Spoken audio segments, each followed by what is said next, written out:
Hello guys, welcome back to App Tutorial, and in this video I am going to talk about how can you delete all of the messages into your Discord server. So without any further ado, let's dive right into this exciting video. Talking about deleting all the message on your Discord server, you cannot actually do that from your Discord. In this case, there are few options that you might try.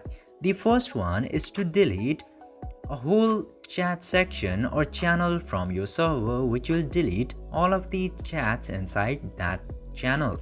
Otherwise, you can choose to add another app or bots into your Discord, such as, for example, I'm showing you this MEE6 bot.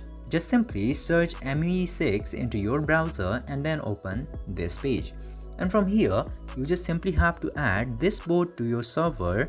And after adding it into the Discord server or the channels, this bot will do your work. You just simply have to give it the commands and it will delete the messages that you would like to delete. You just simply have to set up this bot into your Discord server and it will be all done. This way, you can very easily delete your all messages from your server, even if it's not available into Discord directly. I hope this video was informative for you. If yes, don't forget to like, share and subscribe to the channel to never miss another update. Thank you for watching the video.